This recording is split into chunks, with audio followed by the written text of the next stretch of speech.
For our trader rundown today, Tim Bigham of Options Insider joins me now, and good to have you back on the show as always. Great, always great to be here. Thanks, Ange. So we saw a bit of reaction in the market to the debate. What do you think? I think, Hillary probably got the accolades post-debate, and we're seeing the market kind of like that status quo in place, a little less volatility, kind of a little more belief that things are going to go as planned. So I think the market is just kind of liking all of that. Not greatly, but just enough. Interesting to say that Morgan Stanley came out and said that the market has really not priced in a Trump win.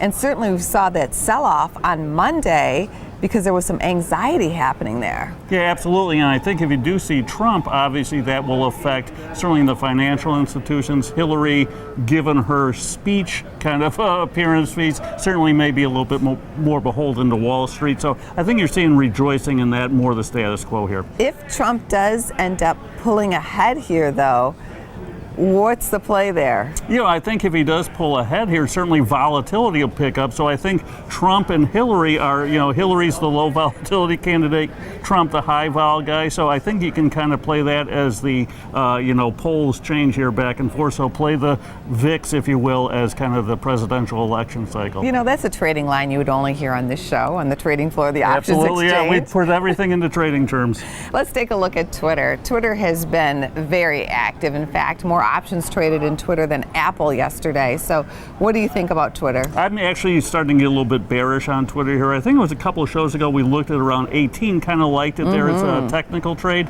Now that we're up around 23 in the chatter with now Disney, Google, Salesforce, I don't think any of that's going to come to fruition. We're finally seeing a little pullback in the stock. So I think short term, I'm looking for a drop in the stock. I think buying some cheap puts is the way to play it. You're also taking a gamble on casino stocks. Why now? Yeah, absolutely. Big time repeat call buying in Las Vegas Sands and Wynn. Unusual, very short term. The options expire next Friday, so they're coming in before earnings, positioning aggressively. They keep coming in. I'm following that flow here, just doing a simple calendar spread trade. What do you think they think? Is there something going on? You always find out after the fact, and it doesn't That's always true. pan out, but, following along with the big institutional kind of buying, many times is informed buying, so following along, sometimes you get that big pop, and that's what we all like to have. We'll keep following you. Thank you. Absolutely.